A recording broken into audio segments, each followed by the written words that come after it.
Assalamualaikum warahmatullahi wabarakatuh. Perkenalkan, nama saya Purnawati Hidayah, NIM 20040101056, Prodi Agribisnis kelas C.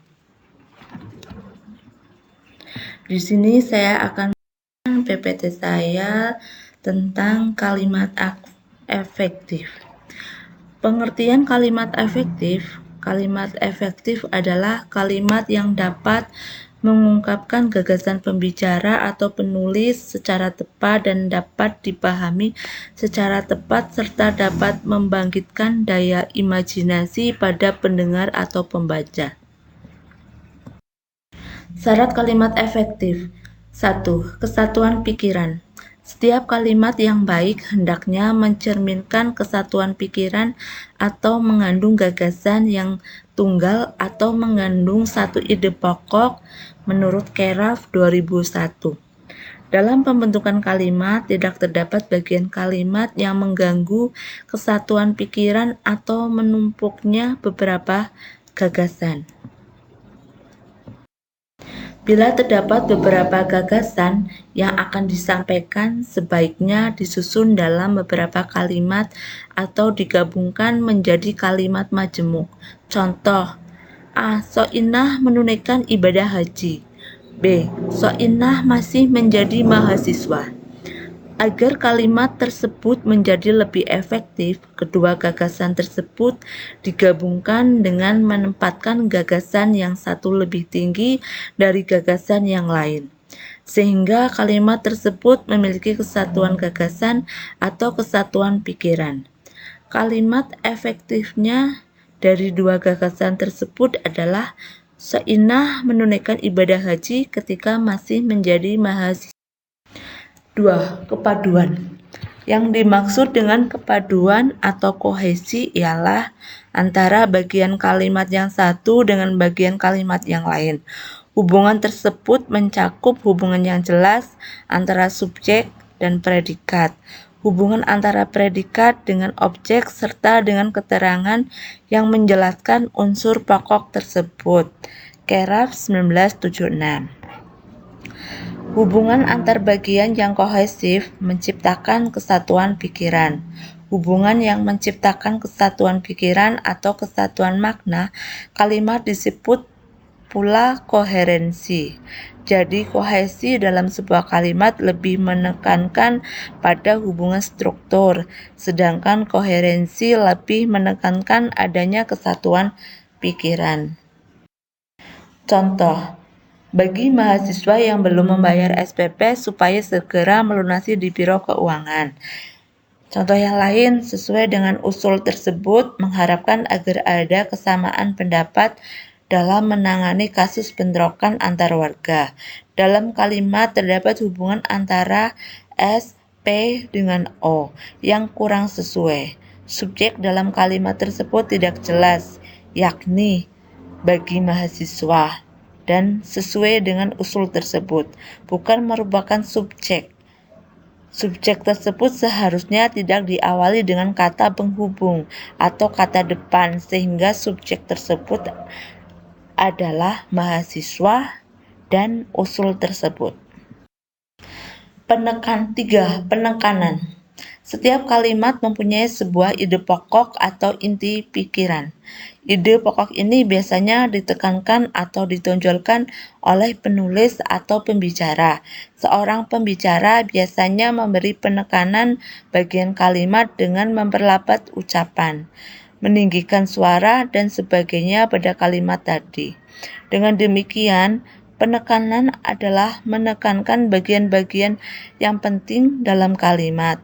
Dalam penulisan ada berbagai cara untuk memberi penekanan bagian kalimat. Cara tersebut ialah A. Posisi dalam kalimat, B. Repetisi, C. Pertentangan, D. Penambahan partikel. Posisi dalam kalimat.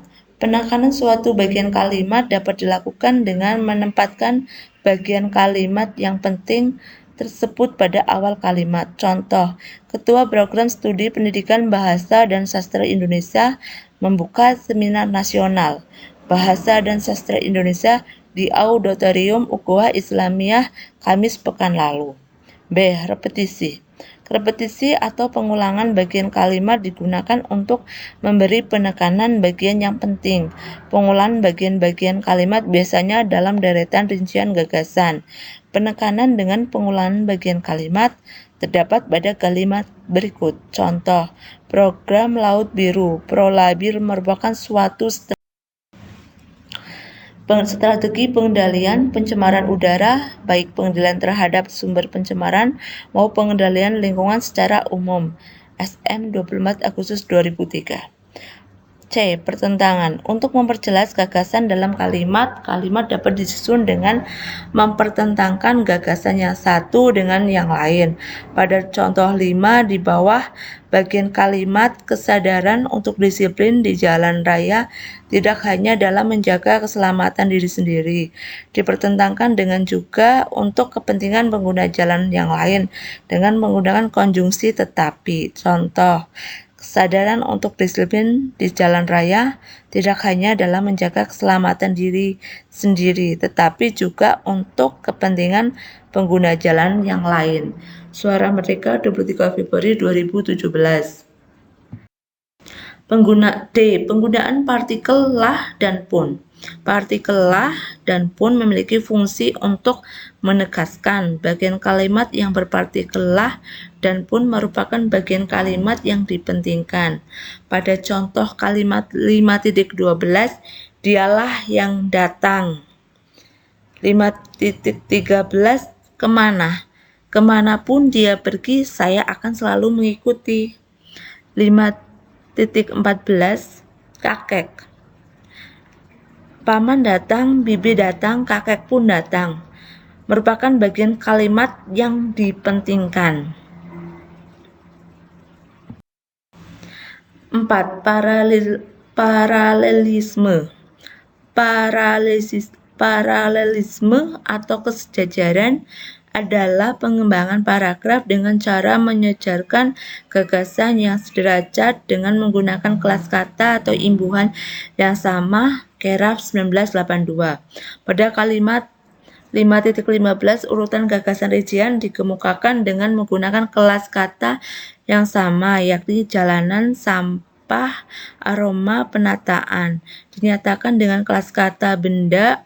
Pada kalimat 5.16 urutan gagasan dinyatakan dengan kelas kata verba dengan afik yang sama, yakni membawa, mengenakan, mengurangi. 5.15 tempat pertemuan orang-orang yang bekerja sebagai pedagang dan konsumen atau pembeli itu menyandang citra negatif, yakni mulai dari jalanan becek, sampah berserakan, aroma tidak enak, penataan barang tidak teratur, area parkir sempit, hingga neraca keuangan amburadul. Suara Merdeka 23 Februari 2017.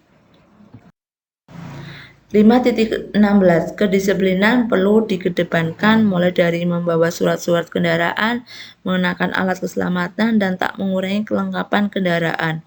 Suara Merdeka 23 Februari 2017. Demikian presentasi saya. Wassalamualaikum warahmatullahi wabarakatuh.